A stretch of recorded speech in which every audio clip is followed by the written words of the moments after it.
Good evening, everyone, and welcome to the 44th Servant of Justice Awards.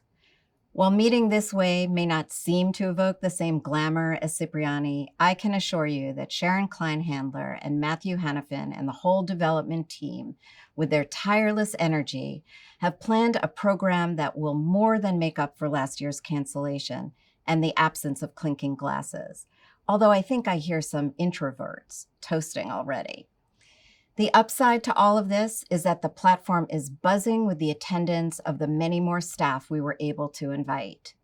And of course, we have our prolific honoree, Roger Ferguson, who I know we're all excited to hear from a bit later. Our honorary chair, Lara Samet Buchwald, and our MC for the night, MSNBC's dynamic weekend host, Ali Velshi. We're so grateful to all of them for spending this evening with us. There are, of course, so many to thank this evening, particularly our sponsors. Our leader sponsor, Davis Polk, as well as our champion sponsors, Cleary Gottlieb, Cravath, Debevoise, Fried Frank, Kirkland and Ellis, Latham, Milbank, Paul Weiss, Proskauer, Sherman and Sterling, Simpson Thatcher, Skadden, Sullivan and Cromwell, Wachtell Lipton, Wall Gottschall, White and Case, and Wilkie Farr. And of course, our partner, counsel, advocate, and friend sponsors, whose names you can see now appearing on your screen. We are also forever grateful to our sustaining law firms and our incredibly dedicated board of directors. But we are most grateful tonight to our staff at the Legal Aid Society, who were spectacular in this most difficult year. Our staff each day fought the good fight for the store clerks and delivery workers and home health aides and school children, for those living in public housing, in shelters, on the street, in foster care, in jails and detention centers. They worked tirelessly for our clients and communities, the New Yorkers most impacted by COVID. I must confess, though, that when I think of our staff and indeed all of those convened tonight, our guests and our esteemed honorees, I am troubled by the title of tonight's event, Servant of Justice. After all, what is a servant, and why is our most esteemed honor wrapped up in this word? I know this will be controversial. I know I will be told that I'm messing with a name that we've had for years. But I have to say that that single word bothers me, and I know I don't have to apologize to a room full of lawyers for overanalyzing the text. Taken literally, and if traced to its root, a servant is defined as someone who is bound by obligation and subjugation. A servant is expected to perform and bend to the will of others. But at Legal Aid, that's not what we expect at all. In fact, it's the opposite. Our staff are asked to be bold and audacious, to be on the front lines with their sleeves rolled up, ready to go. They're called upon to be nimble, resilient, tenacious, determined, to witness every day the strength of the people and communities we represent. And never more so than this year did they meet and exceed that challenge. As we all adjusted to the jarring new reality of virtual courts and remote relationships, our staff bravely managed both their anxiety and personal hardship brought on by the pandemic with the increasing needs of our client communities. We set up a remote office overnight, and we continued to deliver critical services while communicating with communities about their rights and entitlements during COVID. With facts changing daily and under extraordinary duress, we served thousands of clients in every practice. We were on the front lines fighting for our clients when others shut down. We obtained eviction moratoriums, fought for access to education for shelter families and New York City housing residents, obtained the release of hundreds of vulnerable people from jails, prisons, and detention facilities across New York City and New York State, pushed to get vulnerable clients off the street into safe shelters, ensured the vaccination of children in foster care. We fought for the right to express outrage and protest racial injustice and violence against Black and Brown people. And while finally there's accountability for the murder of George Floyd just 1 year ago, we know all too well that even this conviction does not cure the epidemic of police violence or address the racist systems that perpetuate it. Our work at the Legal Aid Society vows to fight systemic racism and to honor all those who've lost their lives to the police by bringing fundamental change to the institutions that oppress the communities we serve.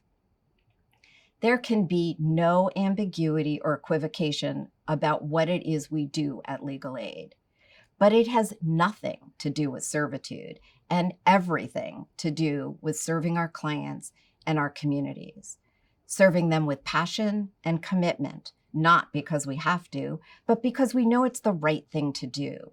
This service isn't forced, it's a force for good. It is not tired, it's a tireless urge. This year is the proof of that alone. There are few words to describe how incredibly proud I am of the work that was done this past year, and how honored and humbled I am to lead such an extraordinary team at the Legal Aid Society.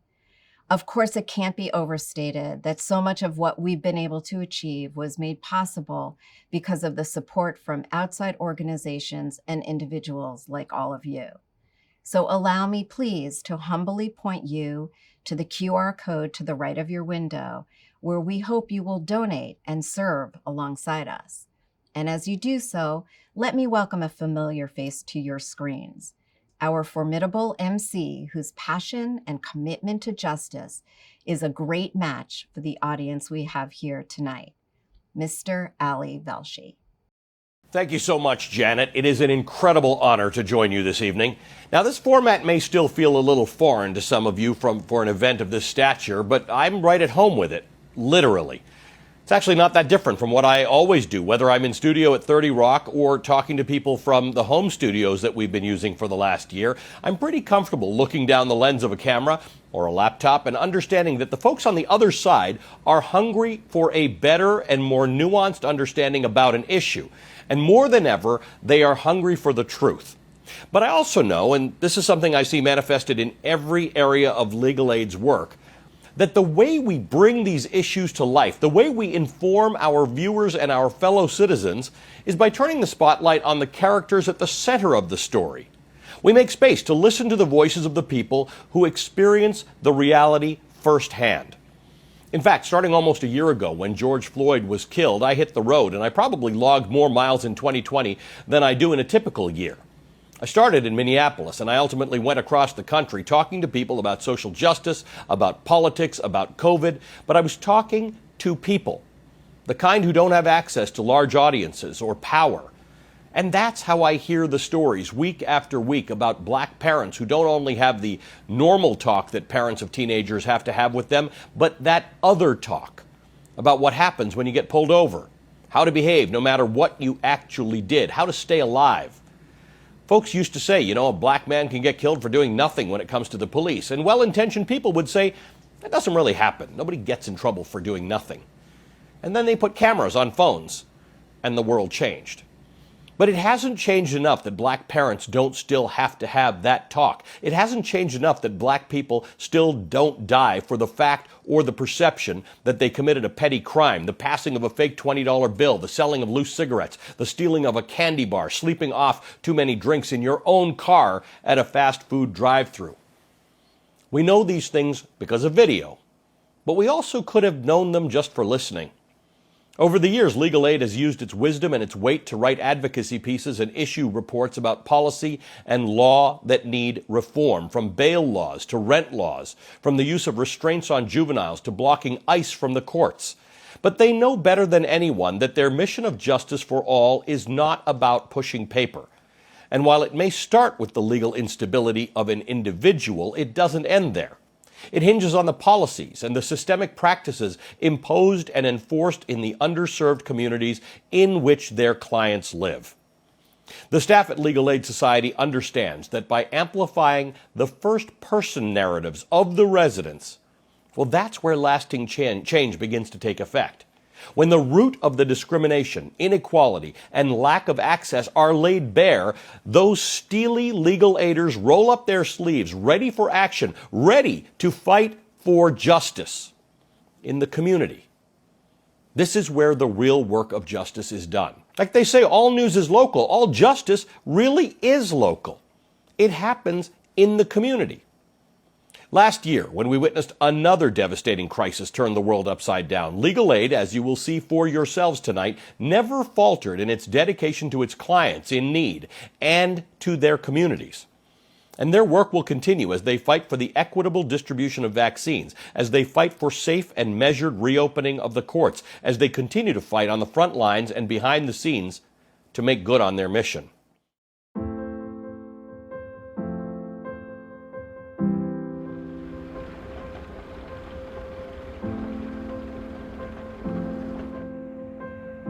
COVID shook our whole world to its core.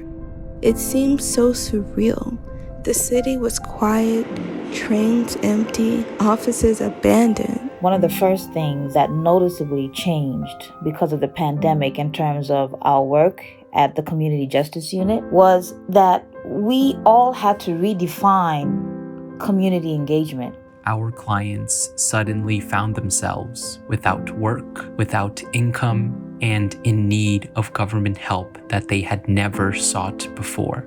The focus of our advocacy shifted from attacking convictions to fighting for our clients' safety. We were all in the state of confusion, driven by fear of the unknown. It was about life as well as liberty. We did everything as we normally do, but there was an urgency to everything now. We're in the midst of a pandemic. Foster youth no longer being able to have in-person visits. Children no longer being able to see their parents or their siblings in person. So we began systematically gathering detailed first-hand accounts of daily life inside the state's prisons. I heard terror in the voice of a usually affable and easygoing client as he described witnessing multiple weakened and sick older housemates faint while standing in front of the guard station pleading for help. I had one client who lost a 3-year-old grandchild to the COVID-19 virus. Imagine that. Job loss, death, participants and community members facing eviction. There was increased police presence in Black and brown communities, lots of arrests for social distancing violations and non-wearing of masks. Our JRP team did an incredible job of adapting to this new normal. We didn't just dive in and hope for things to work out. We came up with problems and then solutions. And it wasn't just easy to just say, okay, let's just go to Zoom. The staff of our community sites had to check in to see, do the participants have phones? Are they available to access Zoom, for example? The shift to Zoom workshops was a successful one, but it took effort. It took effort from the staff of the community organizations we work with and with all of us at CJU. Our clients' collective strength and resilience was truly inspiring. They literally risked their lives going to the phones in the common areas, using soap and water to wipe down the phone and socks to cover the receiver, and calling us to provide us with information. Although the work this past year has been challenging, it has also been inspirational to see how we as a community could come together and ensure that during a pandemic, we can still find ways to meet our clients' needs. There are moments in the past year where it felt like the larger legal community of advocates, including our pro bono partners, were working and pushing around the clock as one. This past year exposed the failings of so many systems and brought a wave of new individuals into the movement for racial and social justice. COVID-19 taught us that we are all interconnected and that we live in a global village. We are all much more resilient than any of us knew a year ago, but especially our clients. Our clients are the most resilient of all. When this pandemic is all over, I want to look back and say, we guarded our clients against the horrors of yesterday and provided better tomorrows. And we said to yesteryear, not on our watch, not in our village, not in our New York City. Good evening. As chair of the board, it's a great pleasure to be able to celebrate the Servant of Justice Awards with you this evening. especially having missed our opportunity to be all together last year. While we may miss the chance to visit tonight in person, I feel sure that the sense of purpose, which has always made this such a special event, has not been lost. As Janet and Ali mentioned, we're here in service of justice. But what is justice? We know what it shouldn't be. It shouldn't be a privilege for a few or an ideal we cannot attain. But what justice is harder to pin down. Because justice, much like America, is an idea. The thing that is real is the judicial system, a machine that was built to deliver this promise of justice for every American. That's the thing we can put our hands on and change. And we must, because we know the output of this machine, as it exists now, does not always deliver for everyone. As with any machine, our judicial system was designed with flaws and inconsistencies. It needs caretaking, updating, reinforcing, and improving. And it takes many minds, many engineers and practitioners, both on the inside and on the outside, to do the work. It needs the work of the Legal Aid Society and its extraordinary staff. And it needs the support of people like our esteemed honorees, BNY Mellon and Eric Friedman, who we honored last year, and this year's prolific award recipient, Roger Ferguson. And we appreciate the support from all of you, because it also is really needed. Our honoree this year, Roger Ferguson, who you will hear much more about, is an example of how one can contribute to our society through both public service and by being civic-minded while in the private sector.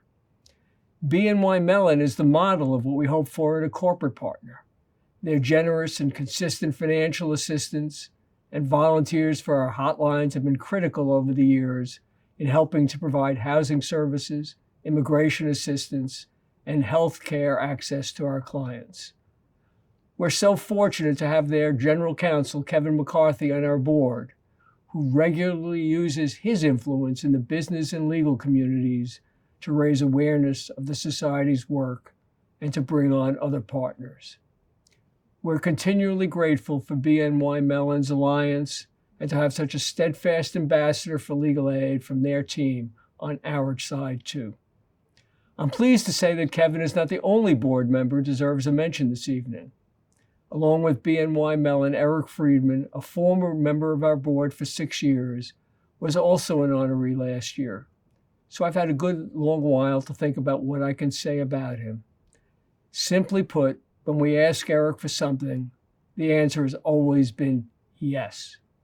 Whether it is providing space for our annual meetings, leading in the Associates campaign, or agreeing to a significant increase in the financial support for the Servant of Justice Dinner. It's not an understatement to say that Eric's commitment to giving back, paired with his extreme talent as a lawyer, represents the qualities we believe every lawyer should possess. And I'm delighted to honor him tonight as a servant of justice. Eric, of course, is the executive partner at Skadden, a firm that has long been one of our most ardent supporters, and never more so than under his stewardship. Skadden has also given us 2 presidents, John Carroll, our current president, who has filled the very big shoes of Finn Fogg with grace and aplomb. Finn Fogg. It's almost impossible to separate the Servant of Justice Dinner from Finn. The silver lining of not being able to see all your faces tonight is not having to miss seeing his. Finn was my sidekick for 9 of the years he served as our president. When he came to the Legal Society and was asked what in his career as a leading M&A lawyer qualified him to be its president, he would respond with absolute candor, nothing. But he was wrong. Finn's deep passion, his willingness to ask the hard questions, and his determination to get the job done was just as valuable to legal aid as to the corporate entities he'd served before. And at legal aid, he doubled down. In describing the staff, he always used to say that for them it was not a job but a calling. What he might not have said out loud was that its staff and its clients became his calling. He pushed in every way to make the society financially secure. This event and its success as a fundraiser is a direct consequence of his tireless efforts. If there ever was a servant of justice, it was Finn. Though to echo Janet's sentiments, he was less a servant and more like a benign commander, a steady presence at 199 Water with the door always open and a friendly word for everyone. He is greatly missed. All the people I have just mentioned have chosen in some way to engage in the idea of justice and contribute to the system that powers it. Throughout my career, I've always believed in the system, but I know none of that matters if the people it is supposed to help don't believe in its fairness. For me, this is central to what legal aid does, providing counsel and fighting for the rights of the less advantaged in our society to make the system work for them, so they can believe that the system works for them. I wish I could say that the situation is materially better than it was a decade ago. But while there have been many accomplishments, and the Chauvin verdict for the killing of George Floyd offers some hope, we still have a long journey. Justice for every American is an idea, but it's one we must keep pursuing. Thank you.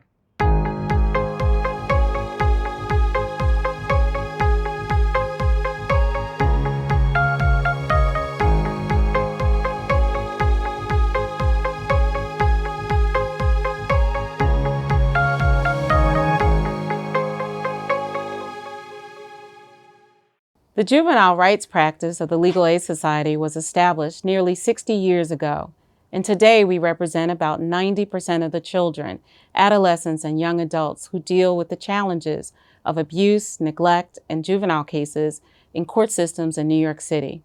No child can face these challenges alone. We provide direct representation and support through holistic legal representation. Our attorneys, social workers, paralegals, investigators, and support professionals understand that representing children can be as complex as it is rewarding. Our representation is so much more than the court case, the petitions before the court orders, and systems that pervade their lives. It is about elevating their humanity in these systems and protecting their rights. We seek to engage our clients where they are, and in the effort of representing their positions and asserting their legal interests, we push to improve the systems of care, the foster care system, the court system, the education system, and through policy reform and arduous litigation and community engagement, we do just that.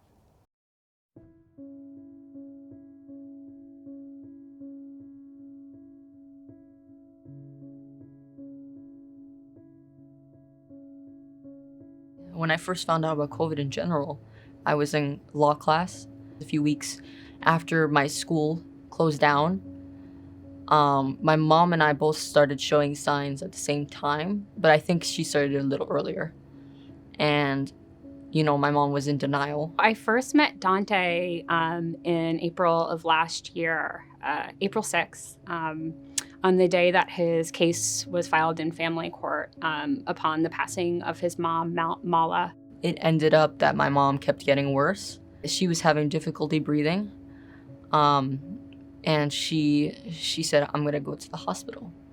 And she called an ambulance, and she said, I remember the last thing she said to me ever was, "Don't worry, everything's gonna be okay. I'll be okay."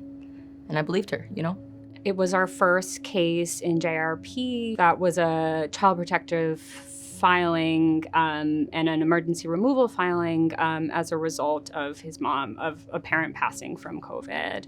We were close. I'd like to think, I see it more now that, she's gone. We were very close. The only problem, was with my gender identity. But we didn't talk about that much. Mostly she was just ignoring it, even though I came out to her a few times. I kind of lived in a middle place where I was half being myself in school and then half pretending to be something I wasn't.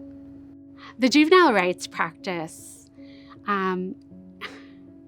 is really so complex because To represent children and to help make positive impacts on their lives, there's so many aspects. Legal aspects of what one might think of as a lawyer, but so much more of my job is what's underneath. There are so many layers of what makes a child's life, what makes a whole person. After finding out my mom passed away, it was the most terrifying feeling I had ever felt in my life. Just a sinking hole of despair and fear, lots of fear. In a way, I feel like going to the ACS Center kind of brought some kind of relief because something's changing. But at the same time, it was a new scary situation. The first night, it felt like I was just in hell. Talking to Kate and Lisa was what helped me a lot, too, because it felt like they were shedding some light on my situation, that they were there for me. And they brought me the most relief, I feel like. What I do every day to represent my clients is about connecting with them on a really deep level and getting to know them, their histories, their hopes, their dreams, their likes, their dislikes, just getting to connect with them as a human being. The relationship between Lisa, Dante, and I has been so important in that, you know, we've been able to really kind of identify the needs. Early on, he identified to us that, like, he needed to talk with a therapist, like, right away, immediately. And so we were on the phone with the higher-ups at the Children's Center, making sure that he was going to be speaking with a grief therapist the next day, that person was sensitive to his needs, to his identity. I think that, you know, being trans is a very integral part of my identity.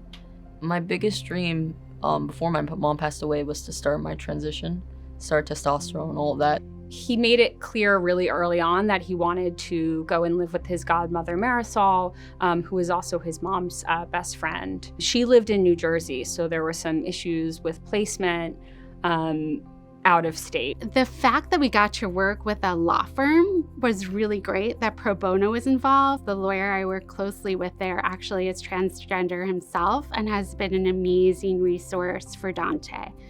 It's just when all these puzzle pieces fit together,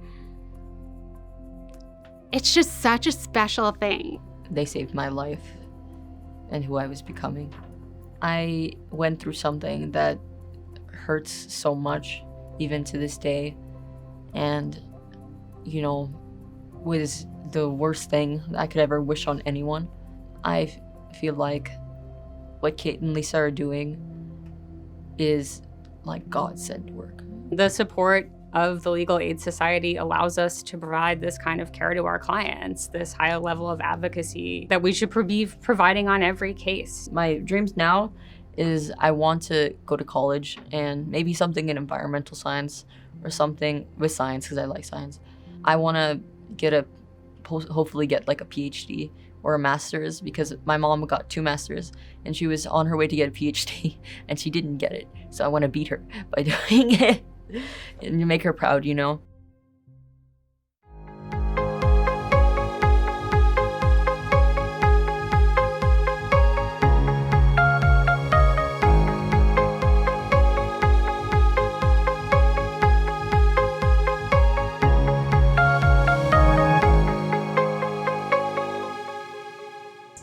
For so many people, this year brought a triple pandemic: a deadly virus, economic catastrophe, and a reckoning on police brutality and racial injustice. And BIPOC communities, the underserved, undocumented, and voiceless in their midst, have suffered the most of all. A remedy like the American Rescue Plan or the various eviction moratoria that lessened the burden on those hardest hit was a huge win. And it's these types of immediate responses to crises that our next guest knows so much about. I'm so excited to welcome Wes Moore to our gathering this evening and to talk with him about this and much more. On top of his role as CEO of one of the largest anti-poverty forces in the nation, Wes is a best-selling author, a combat veteran, and a social entrepreneur.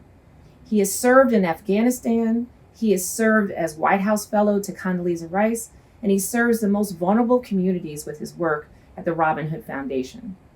His list of accolades is long, but I'm dying to hear his ideas too. So let me bring to your screens Wes Moore. So I think of this year as a triple pandemic. Do you think it could have been any different, or was this collision of issues inevitable? How quickly did you at Robin Hood mobilize, understanding that this was going to spiral? Yeah, well, and first, Adrienne, it's so good to be with you, and so good to be with all of you. We are just incredibly humbled by your leadership and the work that you all continue to do for so many. And you ask a really important question. It was very predictable who was going to get hit first. It was also very predictable who was going to get hit hardest, because oftentimes these are communities that were repeatedly getting hit hardest. We knew that what was going to happen was, when you looked at the population that was oftentimes living in poverty beforehand, that this was a population that was living in poverty, before we knew what COVID-19 was. 24% of people that lost their jobs due to COVID-19 were people who were living in poverty before COVID-19, right? The working poor. We also know that if you just look at New York City alone, 80% of people who are living in poverty are people of color. And so how exactly do we then focus our grant making? And over the duration of our relief fund, we've allocated around $80 million into the work. And it is really all focused on a couple of different areas. One is, how do you continue to build up the social service sector, which is taking a major hit during this time period. And then the second piece was direct cash assistance. So that was really how we tried to think about these multiple crises that continue to show themselves, and also how those multiple crises then started doing a real deal and a real measure of exposure on the type of challenges that exist in our society well before any of us understood what COVID-19 was. In the pandemic, just as quickly as many of us retreated to our homes, individuals from underserved communities, communities we serve, were forced back to work by the situation, where they put themselves at risk every day. What is it that we need to do now to ensure that these folks, our neighbors, and their households are able to recover from the impact of the past year on their lives? And what more can we do to stem the bleeding now? And what do we need to do to remedy the long-term damage? Yeah, I mean, when I think about the work that the Legal Aid Society did during this time, it wasn't just invaluable; it was really life-saving. That these were not just things that individual grants nor philanthropy was going to take on.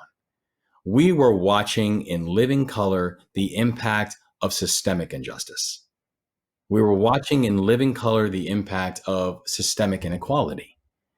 And so the ability to be able to deal with the now, and also the ability to deal with the structural challenges that continue to show themselves, became incredibly important.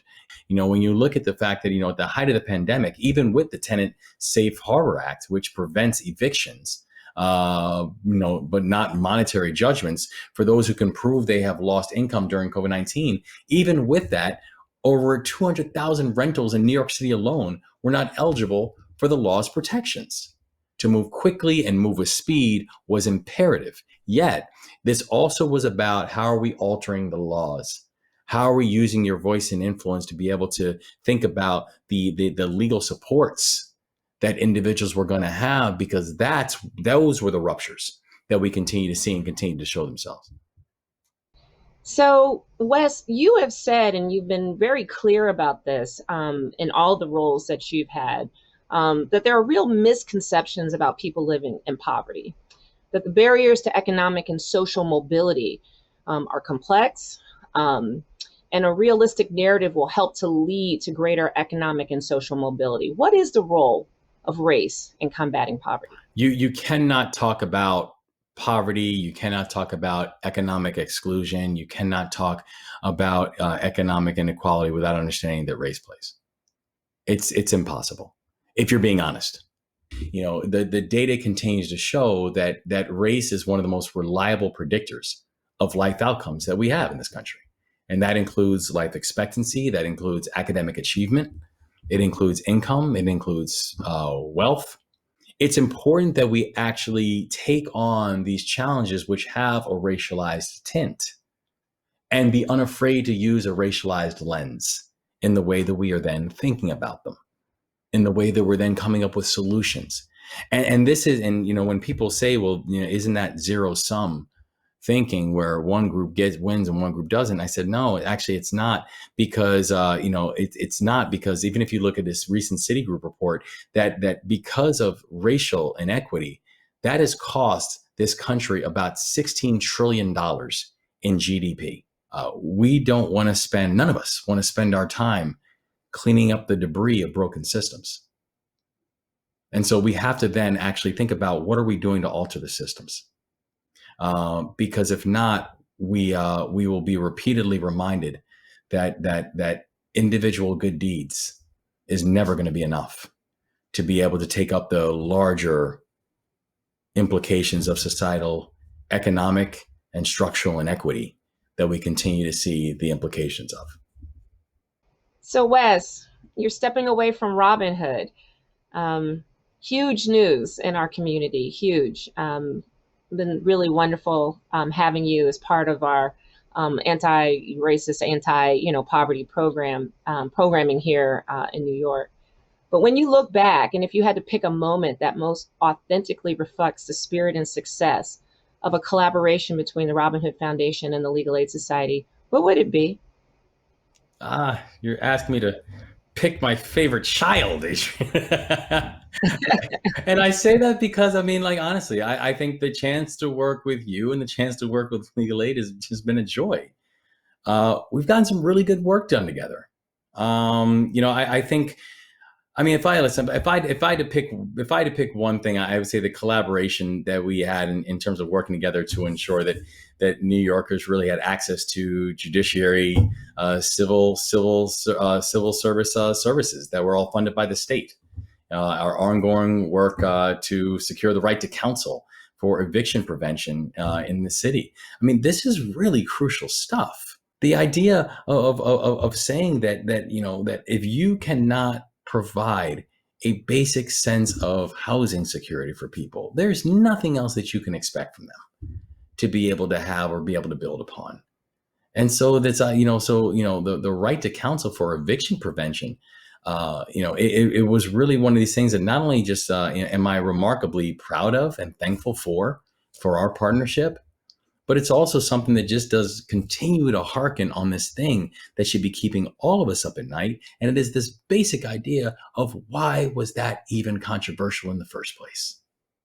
Why did it take to fight so hard for eviction prevention? And so I'm really proud of the work that we've been able to get done together. And I'm anxious to find more ways of being able to get good work done together. I really can't thank you enough for you to take this time and be so gracious to be included in this event with us. Thank you so much, Wes. It's my joy. Always. Thank you so much. Thank you.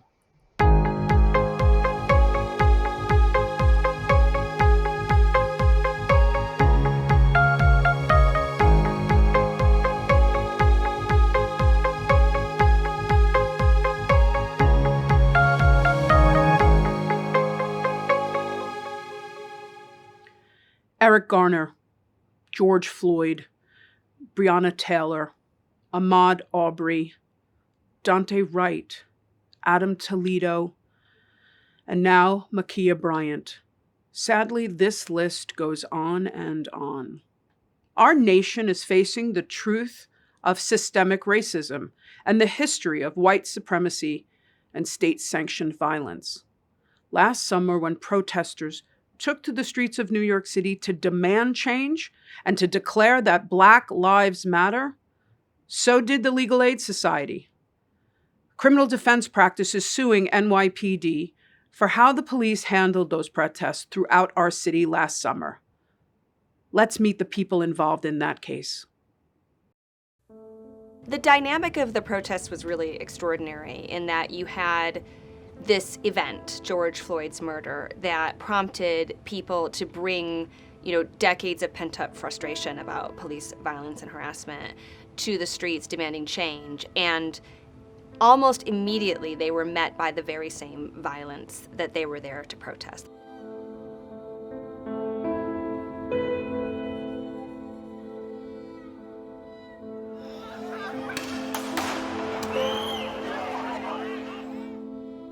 I first spoke to Jarrett on the phone and heard his story of what happened to him.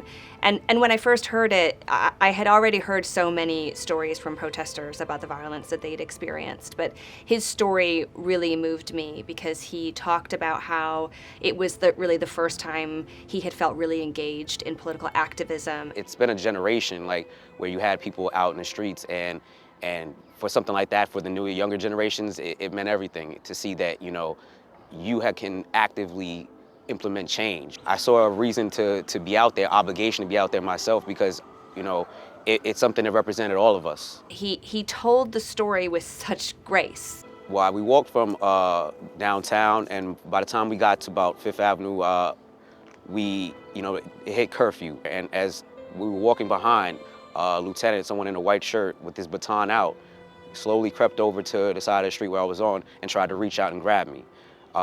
He missed, and as I looked at him to see what the issue was, I was blindsided from behind by another officer. After that, I was proceeded to be beaten and ganged up on by a few officers with batons, and they proceeded to beat me with them. There was no exchange with any of the officers beforehand. He wasn't told to leave. The protest wasn't being dispersed. It was just protest and violence. I sustained an injury, a laceration to my nose. I was thrown up against a bench and I injured my lower back and also my wrist when I was bracing my fall. He was never offered medical assistance. He wasn't offered any medical assistance at all until many, many hours later when he was actually at a police precinct and they offered him a Band-Aid, which he bled through in about 15 seconds. By the time I got to central bookings, that was the first time I got to see black officers, and they couldn't even look me in the face because I was bleeding all over, and they knew exactly what was going on out there. There were hundreds of thousands of New Yorkers on the street who I'm sure were also first-time protesters. And for them and for Jarrett to have this violent response be their first experience of the time-honored American tradition of protest is just about one of the most heinous notions that I can imagine. It is just against everything that we stand for as a country and all of our rights. I knew I had to, pursue this issue, and a lot of times people pursue these issues in a lot of different ways, but I felt the need to have to do so through legal means, of course, to hold them accountable. That's what Jarrett and I connected over, is that desire to create that accountability. We wanted justice more than anything. That put me at ease because it felt like we were fighting for the same thing, something in a direction that's hard to do so. I think about our relationship with our clients in cases like this as an alliance. We as the Legal Aid Society have an agenda to try to bring about systemic change, to improve police practices, to address police violence, to remove the root causes that lead to some of those outcomes. We come together and we share those values and that agenda with our clients, and then side by side we try to seek that change. I think the system can be fixed if it's to be replaced. The legal system is set up pretty well to hold individual people responsible for when they do things wrong. The legal system is not set up well to hold systems accountable. I mean, just as my shirt says, it's working exactly how it was intended to, and the people that wanted to work that way don't want it to change. Our hope is that we are contributing positively by bringing attention to those issues, by legitimizing and voicing the complaints of the people who have too long been the subject of that kind of violence and harassment, and continuing to press the energy forward as movements demand much more fundamental structural change. Sometimes, just like with the George Floyd case, which just wrapped up, it's a battle that we won, but a lot of times we have to realize there's a war there still that needs to be won or needs to be fought.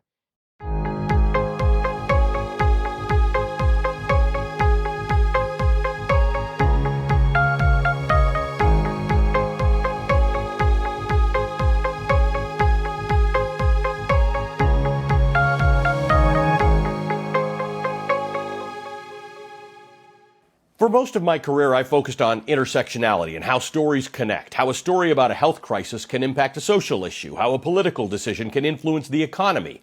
Well, the work of legal aid is bound up in the notion that economic justice, racial justice, social justice, and politics are inextricably linked. Recently, I was thrilled to discuss the urgency and the complexity of some of these issues with this year's Servant of Justice honoree, Roger Ferguson Jr. Roger has had a long, distinguished career in both the private and public sectors. Since our conversation, he retired as president and CEO of TIAA, which he led for 13 years, overseeing the growth of that Fortune 100 firm from about $435 billion to approximately $1.3 trillion in assets under management. He's also a former vice chairman of the Board of Governors for the Federal Reserve System, where he led the Fed's initial response to the 9/11 terrorist attacks. Throughout his career, Roger has been passionate about the need for corporations to play an active role in creating a more just and equitable society. In addition, he made the creation of a diverse and inclusive culture a top priority through his time at TIAA. And in recent weeks, he's joined with dozens of other CEOs in publicly opposing laws restricting voting in Georgia and in other states. I hope you enjoy this conversation as much as I did. Roger, thank you for being part of this event tonight, such an important part of it. You bring to this moment that we are in some remarkable perspective. You were involved in leading the Fed's response to 9/11. And when you think about this pandemic and the last year that we've had, we think about some of the most challenging moments we have ever had in American history. And that one comes to mind. I wouldn't mind you giving us your lens on how we have responded to this pandemic in the last year compared to how you did things back then. What worked in this last year and what didn't compared to what you've seen have to come together when we've been in a serious crisis? Well, thank you so much for giving me a chance to have this conversation. And so to answer your question, I think both of these crises, 9/11 and then the pandemic, the economic crisis, and others that we're experiencing right now, have a couple of things in common. In both cases, they depended on decision-making, real-time decision-making under a great deal of uncertainty. You know, if we go back to 9/11, obviously on that particular day, no one had any idea exactly what was happening or how things would unfold and why, planes were flying into buildings. If we think about the more recent crises, clearly, uncertainty about the pandemic, what makes it tick, so to speak. Why are we infected? Is it small particles, something larger we just didn't know at the very beginning? And similarly, around the economy, what would the impact of this dramatic shutdown around the globe be on the ability of a modern society to keep functioning? One of the things that we've looked at in the last year, concurrent with the pandemic, has been the social justice movements that we've witnessed across the United States. You were part of a group of people who very recently actually called upon American companies to take a role in fighting injustice. In particular, recently it's been about voting rights and assaults on voting rights. But talk to me more broadly about the role that you believe corporations should have in social justice and perhaps more broadly political issues. So you're right to say that among the challenges of the last year, there were social justice and some political issues as well. I think we reached a stage where corporations, while having to be careful, should speak out appropriately.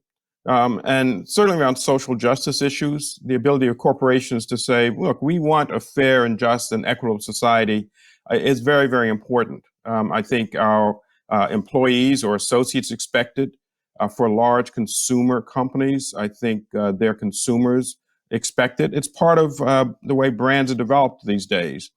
With respect to issues around democracy, I think it's important that corporate leaders be willing to speak up in a nonpartisan way about fundamental principles.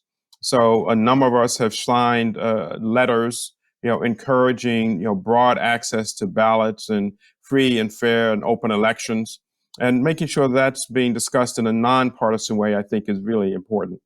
After all, at the end of the day, corporations do not exist in an isolated way, and so I think taking a balanced view, but not being afraid to speak up around things that we think could be fundamental in undermining the system that we know and in which we have thrived is, I think, quite legitimate with a responsible corporate leadership these days.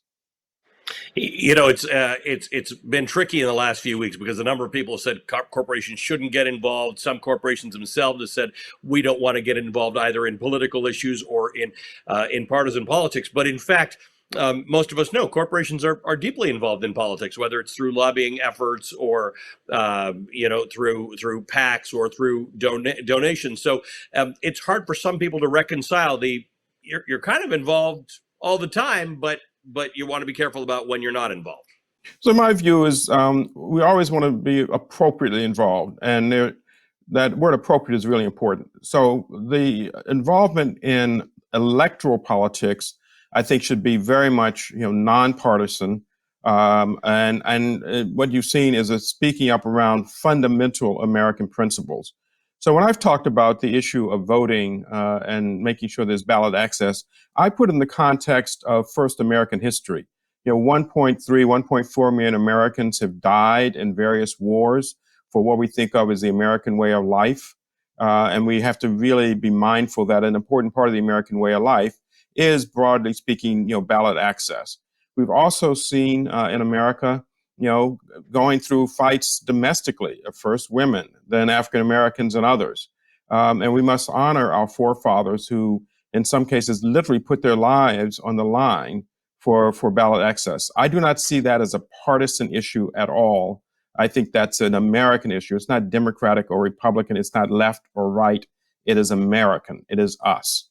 Broadly speaking, in other issues, I think corporations, should decide how they want to use their PAC money. At my own company, we tend to be, again, very bipartisan in that regard.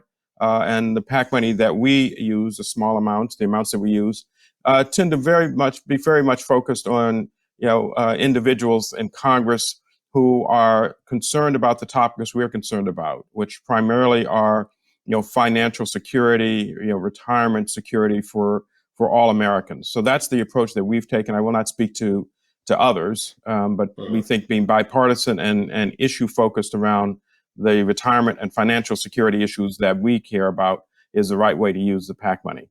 Roger, thanks for your leadership. I don't want to age anybody here, but for your decades of leadership on this front, and your well-deserved honor tonight. We appreciate both what you're doing out there in the community and your presence here tonight. Thank you, as always, Roger.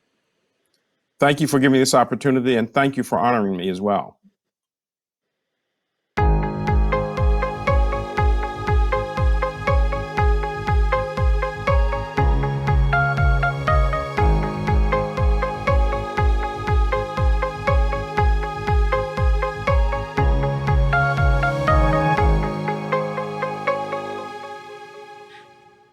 Thanks for all your support and for being in this space with us tonight. The civil rights attorney and racial justice champion, Professor Bryan Stevenson, talks about the absolute mandate that each one of us has to take on to be proximate, close to the people and communities long marginalized and oppressed. His request? To listen, to learn, and to listen and learn from those most impacted. The dedication to getting proximate to our clients that we represent is in the blood of everyone at LAS. Every single day throughout this city, in courts and communities, storefront offices, jails and prisons, we get to stand alongside the people we serve. We meet people in crisis, and we're with them in their victory and joy. We stand literally side by side when they face off against systems that long have ignored them. That's what's been so hard this year. For our clients and staff, the distance and isolation forced by COVID has been tough. Imagine not being able to lean over to your client who's before the court now on video. They're confused, they're scared, they have questions. And you can't whisper to them or put your hand on their shoulder to let them know that everything is going to be okay and that you have their back and answer their questions. Imagine not being able to sit with your client and show the evidence or review a video.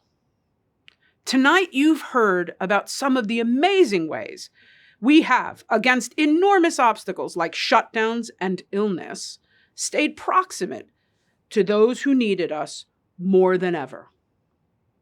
When they told us that being literally proximate would endanger our lives, we still found a way to stay close. So now we're asking you to get proximate to our work, to listen and learn from the people we represent, and to get proximate to your cell phone, because it's that time. We need your support to keep doing what we are doing. On your screens, there's a QR code, and I need you to open up your camera, click on that link, and give like you never have given before. Help us stay close to the people we represent and help us move forward. Thank you. Hi, I'm Dr. Yusef Salaam, one of the Exonerated Five. In 1989, I was one of 5 young boys arrested for crimes we did not commit. I was just 15. Being embroiled in the criminal legal system at such a young age, I know firsthand why we need to transform the laws in New York State as it relates to young people. Young people do not fully understand their right to remain silent. The consequences of waiving this right has been well documented by social scientists and can be catastrophic. In my case, we went to jail for between 7 and 13 years. Had justice prevailed, there would have been advocates at the precinct to ensure that the rights of the most vulnerable of us would be protected. People with the resources to do so usually hire private lawyers when their children are arrested. Those of us who have been pushed to the margins of life are not afforded this luxury. Thus, it is of the utmost importance that we provide justice for all and transform our system into a system of service, whether for the individual or for the community. In closing, I want to thank the Legal Aid Society for working to bring us towards a more racially just system. Thank you. Hello, Legal Aid and esteemed guests. My name is Daniel Yearwood, and I am in the Broadway company of Hamilton, the musical. I am honored to be a part of your Servant of Justice program this evening, and when my auntie Adriene Holder, she asked me to be a part of it, and I said yes with abundance of joy.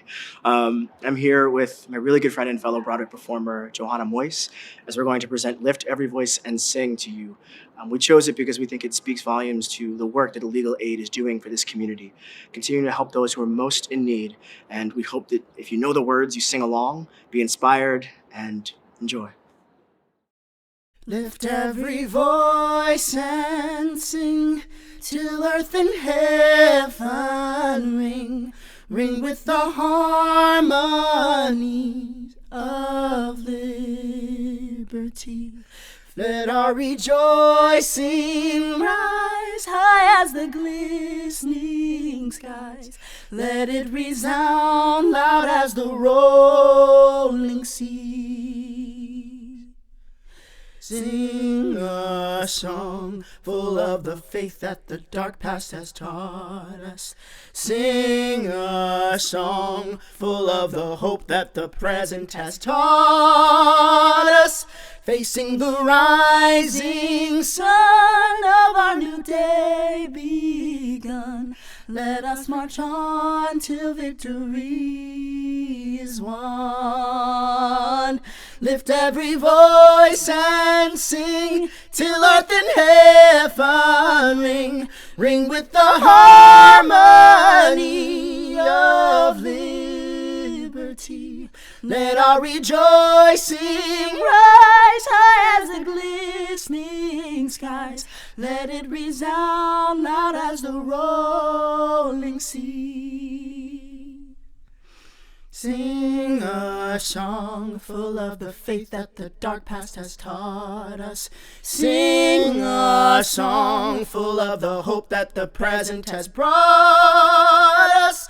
Facing the rising sun of our new day begun, let us march on till victory is won.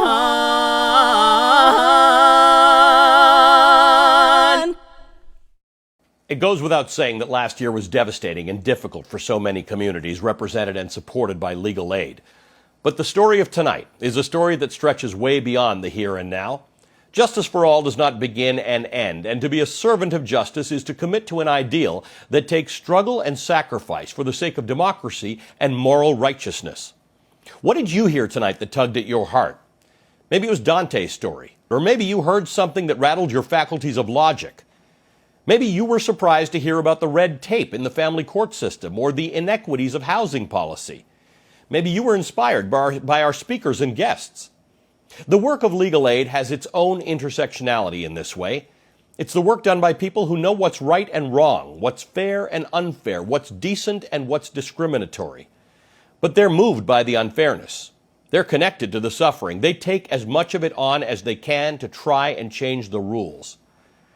It's a special kind of work that's done here, and it is necessary work.